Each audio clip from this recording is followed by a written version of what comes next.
Hello students, today's our topic is mathematics of class 9th exercise number 1.2।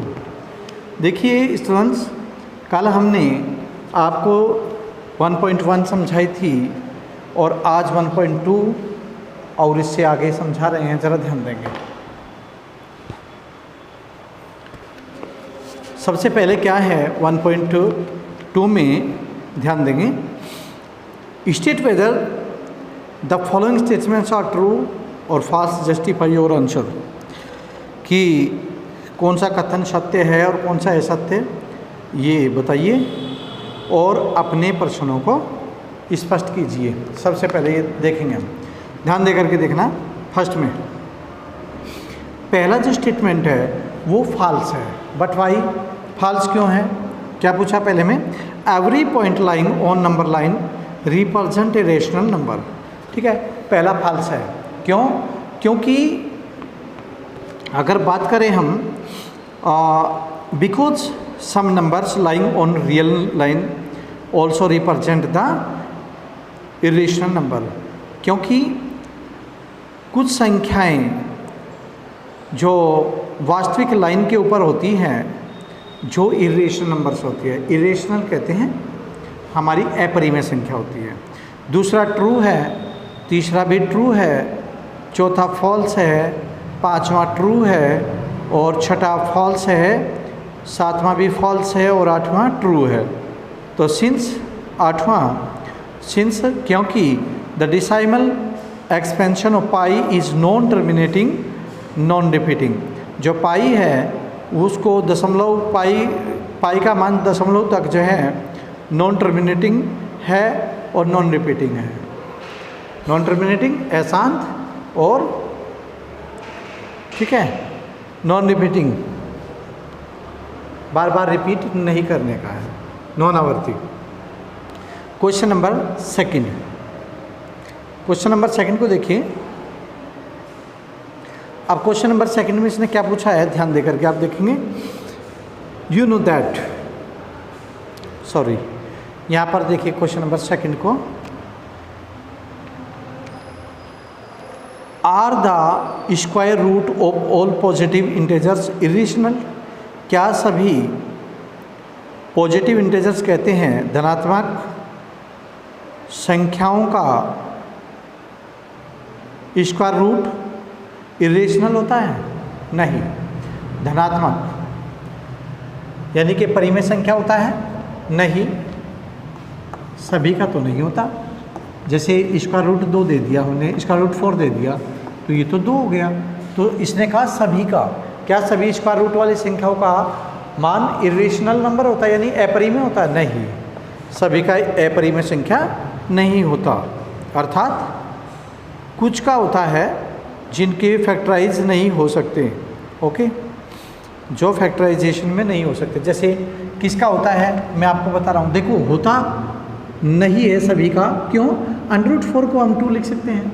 अगर √7 लिखेंगे तो ये √7 अपरिमेय संख्या है, इसको इरेशनल नंबर कहते हैं। क्यों? क्योंकि इसके फैक्टराइजेशन नहीं हो सकते। जैसे स्क्वायर रूट 16 है तो 4 × 4 लिख सकते हैं। अगर स्क्वायर रूट को बाहर निकालेंगे तो ये 4 हो जाएगा। ठीक है, तो स्क्वायर रूट 4 × 4 का मतलब 4। तो इसी प्रकार 7 को हम स्क्वायर रूट में कोई फैक्टराइजेशन नहीं कर सकते, इसलिए स्क्वायर रूट एक इरेशनल नंबर है, इसको हम अपरिमेय संख्या कहते हैं। और ये एक परिमेय संख्या है, परिमेय यानी कि रेशनल नंबर। ओके, तो इस तरीके से ये एग्जाम्पल हमने दिया कि कोई नहीं, नो मीन्स नहीं, सभी संख्याएँ इरेशनल नंबर नहीं होती जो स्क्वायर रूट में होती हैं। कुछ संख्याएँ परिमेय अर्थात रेशनल नंबर भी होती हैं। ओके, नंबर 3 पे आ जाइएगा। देखिए नंबर 3, 4, 5 सभी स्टूडेंट्स एक ही तरह के हैं। हम क्वेश्चन नंबर आपको समझा रहे हैं 4th, क्योंकि 3rd और 5th सेम एक ही तरह के हैं। और ये देखिए आपके सामने 4th क्वेश्चन।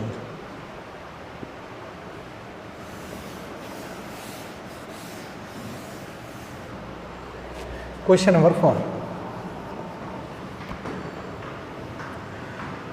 क्वेश्चन नंबर 4 में क्या है, √13 ऑन नंबर लाइन ये करना है।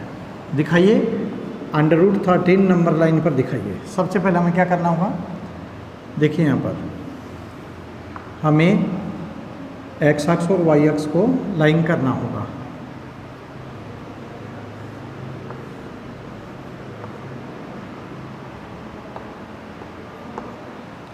ये हुआ, बनाइएगा OAB, इसका नाम धरो OAB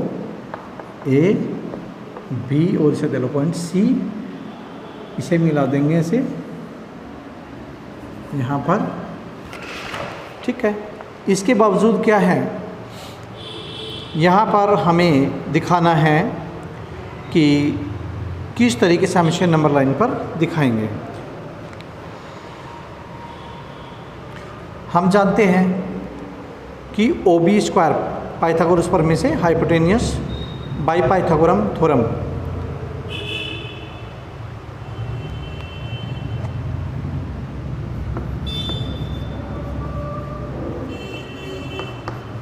पाइथागोरस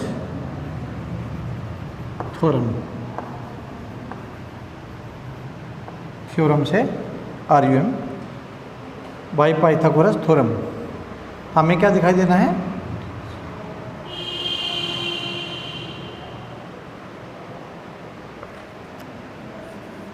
EORE थ्योरम। तो इस थ्योरम के द्वारा हमें क्या दिख रहा है, पाइथागोरस प्रमेय से यहाँ पर दिखाएंगे कि हाइपोटेनियस यानी कि hypotenuse square base square plus height square या परपेंडिकुलर स्क्वायर, इसको कहते हैं कर्ण का वर्ग इक्वल टू कर्ण स्क्वायर बराबर बेस माने आधार स्क्वायर प्लस लंब स्क्वायर।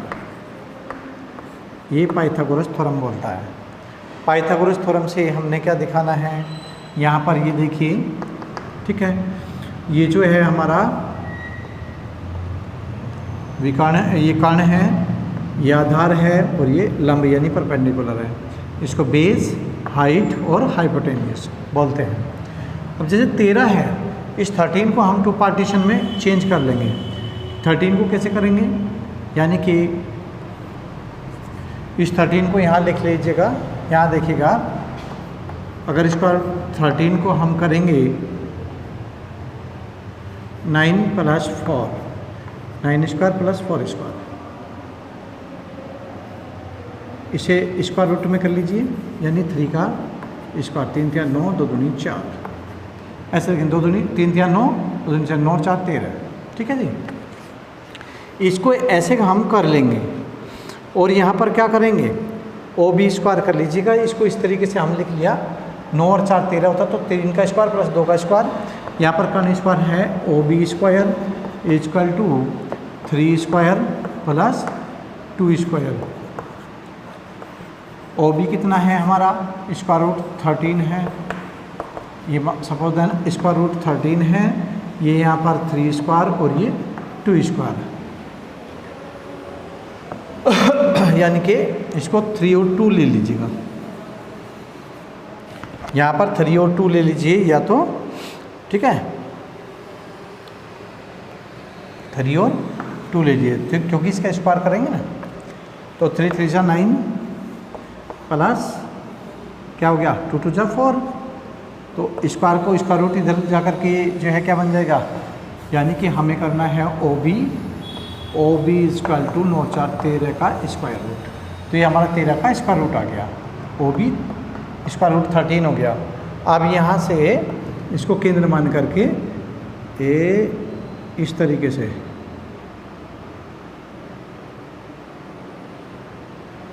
ये आपकी बन जाएगा C पॉइंट, यहाँ तक आ जाएगा प्रकार के द्वारा, यह C पॉइंट बन गया यहाँ पर, और इसे नंबर लाइन पर व्यक्त कर दिया गया है।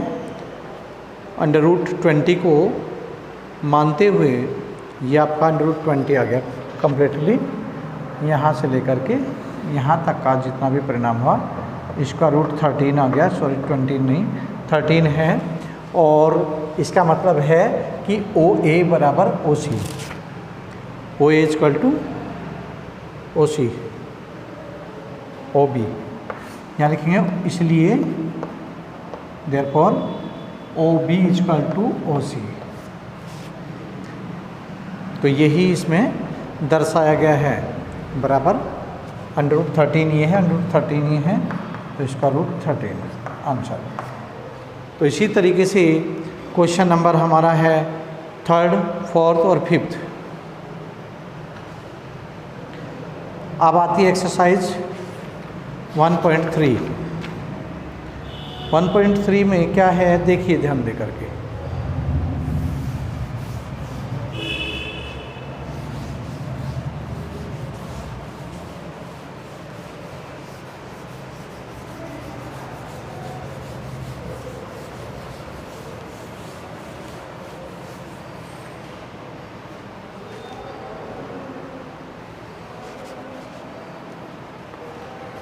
वन 1.3 में हम यहाँ देखेंगे first question, right the following in decimal form and see what kind of decimal expansion with has. देखिए स्टूडेंट, पहला क्वेश्चन ये बताना है टर्मिनेटिंग है या नॉन टर्मिनेटिंग है डेसिमल में बताने के बाद।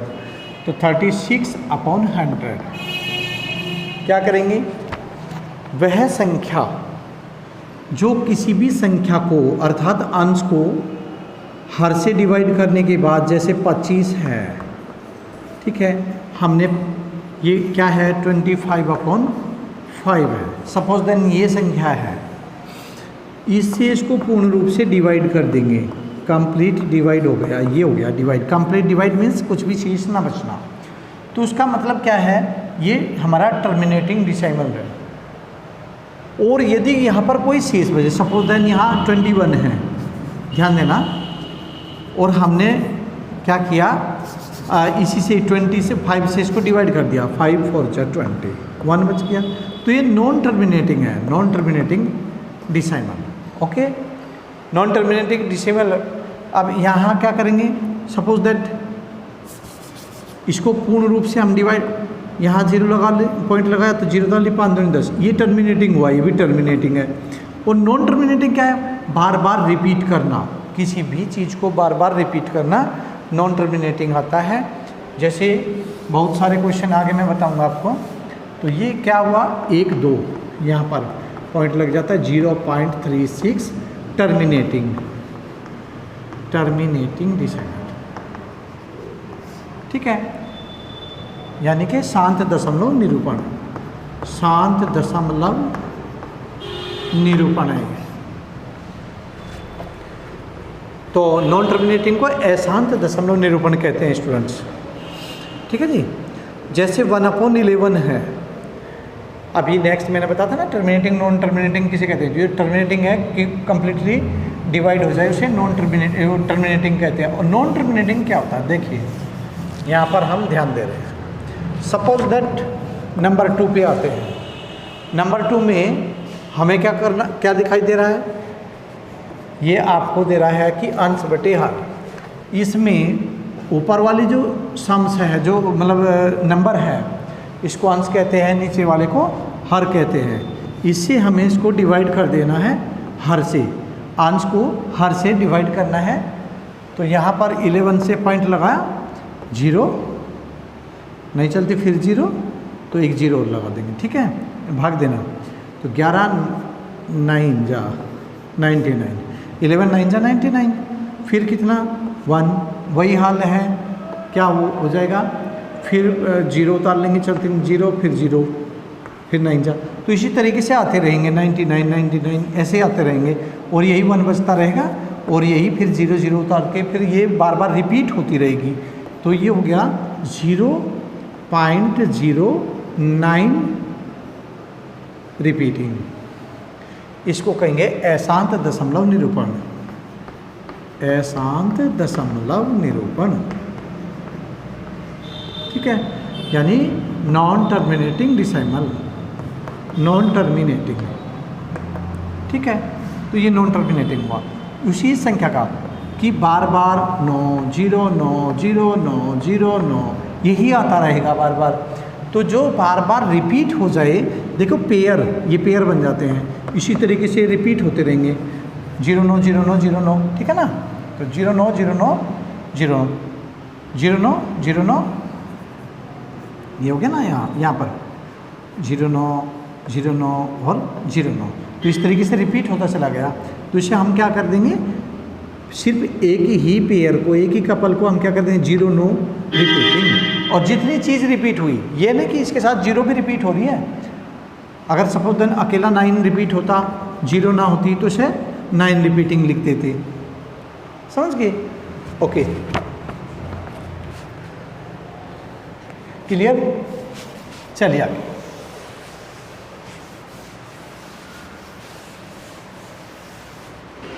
Next question. अब नेक्स्ट क्वेश्चन में क्या है स्टूडेंट, क्वेश्चन नंबर हमारा आ जाता है सेकंड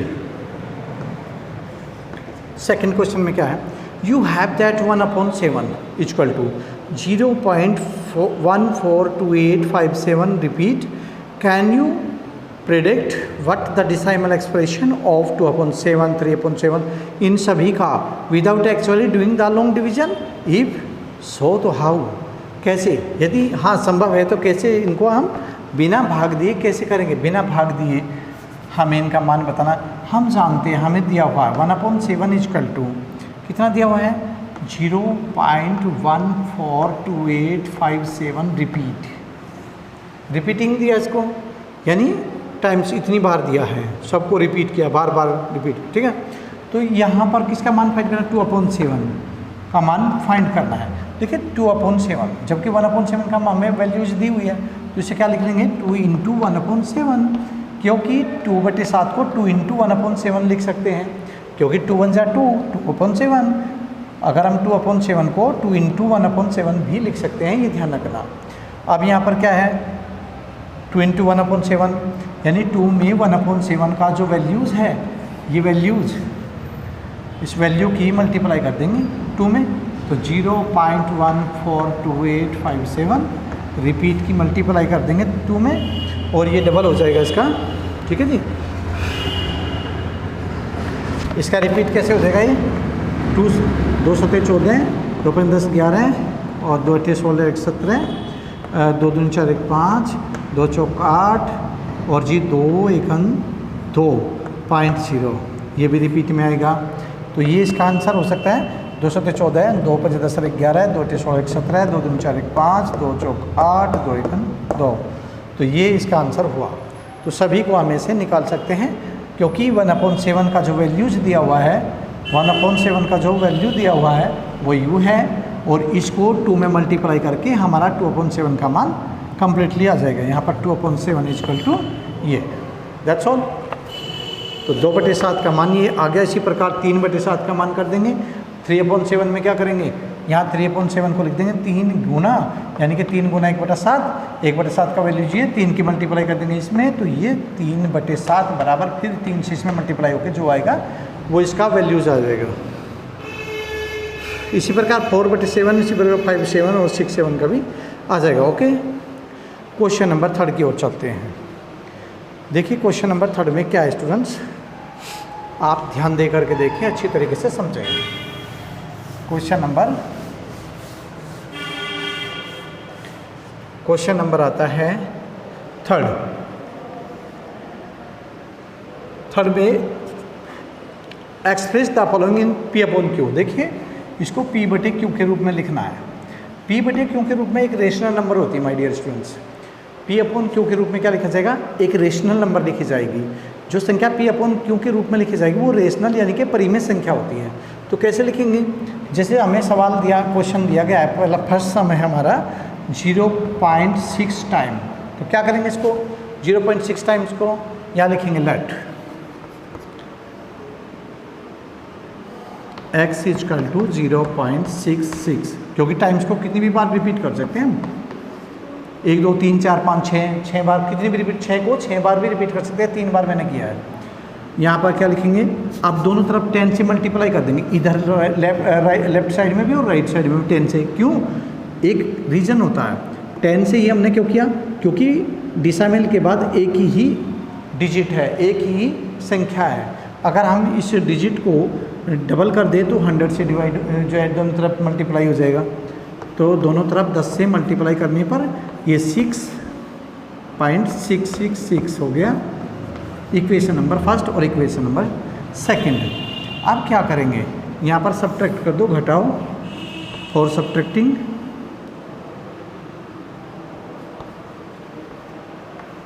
यानी घटाने पर क्या हो जाएगा, माइनस, और माइनस नीचे वाली संख्या के चिन्ह बदल जाते हैं। माइनस 10x इक्वल 10x कहाँ, 10 में से 1 गया, 9 बचेगा। 9x इक्वल टू -6 और x इक्वल टू ये -6 अपॉन -9। देखिए माइनस ऊपर भी होता है, नीचे भी कट जाता है। 2 तिया 6 और 3 दूनी 6, 3 तिया 9, यानी x इक्वल टू 2/3 आंसर। इस तरीके से ऐसे क्वेश्चन को निकाल देते हैं। ओके जी। अब क्वेश्चन नंबर हमारे पास आता है, ये जो हमारा क्वेश्चन है थर्ड, ये भी सेम इसी प्रकार का है, और जो फोर्थ क्वेश्चन सेकंड पार्ट है ये भी इसी प्रकार का है, और जो थर्ड पार्ट है वो भी इसी प्रकार का है। फिर भी मैं समझा रहा हूँ। तो ये थर्ड का फर्स्ट पार्ट कैसा लगा आपको, क्लियर? ओके। अब यहाँ पर आता है सेकंड पार्ट, देखेंगे सेकंड पार्ट को। ये रहा आपका सेकंड पार्ट। सेकंड पार्ट में क्या है स्टूडेंट्स, यहाँ पर 0.47 टाइम्स। देखिए अब की बार सिर्फ किसके ऊपर टाइम्स है, 7 के ऊपर है। 7 को रिपीटिंग किया गया है। तो लेट x इक्वल टू, माना, लेट को माना लिखते हैं हिंदी मीडियम स्टूडेंट्स, माना x बराबर, ठीक है, 0.4777। 2 बार करो, 3 बार करो, एज यू लाइक। तो आप क्या करेंगे, 10 से 10x इक्वल टू 4.777 और सेकंड हुआ। अब ठीक है, 2 अंक है तो क्या करेंगे, 100, x इक्वल टू 47.77 और 7। इसी में ही लेफ्ट और राइट दोनों में ये हो गया आपका इक्वेशन थर्ड। सब्ट्रैक्टिंग, इसका अब कोई अर्थ नहीं है, इसमें तो हमने मल्टीप्लाई करके इसको छोड़ देते हैं। यहाँ पर देखिएगा घटाने पर, यानी कि फॉर सब्ट्रैक्टिंग माइनस और माइनस, इसमें से इसके घटाएंगे, माइनस के 90x इक्वल टू माइनस 47 में से 4 गए -43, x equal to -43 upon -90, minus से minus, x equal to 43 upon 90। This is answer.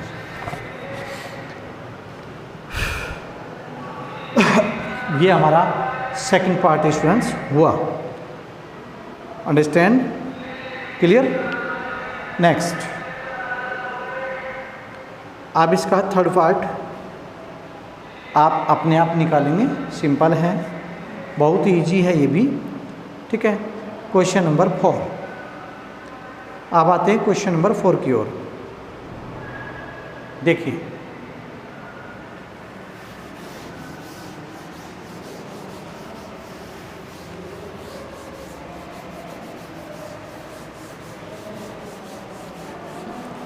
Question number 4,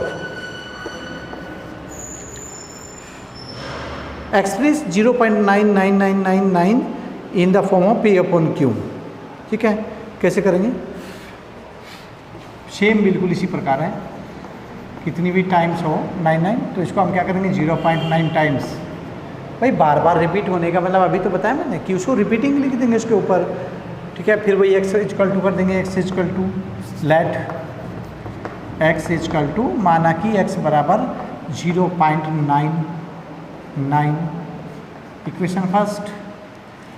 अब यहाँ पर क्या करेंगे 10x, दोनों से 10 से मल्टीप्लाई, क्योंकि 1 डिजिट है ओनली, तो 10x को 9.99, इक्वेशन नंबर सेकंड। सब्ट्रैक्ट कर दो यानी घटा माइनस माइनस, इसमें से एक घटा दिया, माइनस का 9x इक्वल टू -9। माइनस से माइनस यहाँ भी काट सकते हैं, और g आप नीचे ले जाएंगे तो भी काट सकते हैं। ये हो गया x इक्वल टू 1। यह आपका question number 4 complete. Okay, clear. इसके बाद 5वां सेम है, इसी प्रकार P/Q के रूप में करेंगे। 5वें में भी यही पूछा गया है, ठीक है। जो चीज़ रिपीट की गई उसके ऊपर रिपीटिंग लगा देंगे, बस ये ध्यान रखना। जो छठा क्वेश्चन है वो 1 बटा यानी कि 1/17 है। देखो ध्यान देके, छठे क्वेश्चन में क्या करना है, 1/17 है। छठे क्वेश्चन में 1/17 है, यानी कि 1 को 17 से डिवाइड कर देंगे। 1 को 17 से डिवाइड कर देंगे और इसको डिवाइड करते चले जाएंगे कब तक, जब तक कि वो संख्याएं दोबारा से रिपीट ना हो जाए। ओके, तब तक इसे करते चले जाएंगे। और ये नॉन रिपीटिंग है, बहुत अच्छी तरीके से इसके कर सकते हैं, कोई प्रॉब्लम नहीं है। नंबर 7, इसे P/Q के रूप में लिखना है। कॉमन फैक्टर 1 है इसका। और look at several examples of rational numbers in the form of P/Q। Can you guess that the support Q must satisfied. 7वां जो क्वेश्चन है, स्टूडेंट ध्यान दें। 7वें क्वेश्चन में, 1 मिनट, 7वें क्वेश्चन में हम क्या देखेंगे, ये हो गया हमारा छठा, यानी कि कंप्लीट आप कर लेंगे। 7वें क्वेश्चन की ओर। 7वें क्वेश्चन में आपको क्या करना है, इसमें सिर्फ बातें लिखनी है। The prime factorization of Q लिखेंगे, द प्राइम फैक्टर। ये कौन सा क्वेश्चन है, 7th लिख लेंगे। द प्राइम फैक्टर, ठीक है, the prime factor factorisation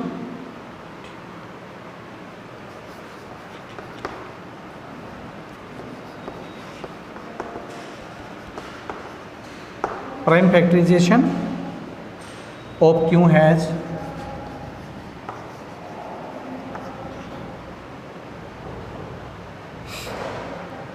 only power of 2 or power 5.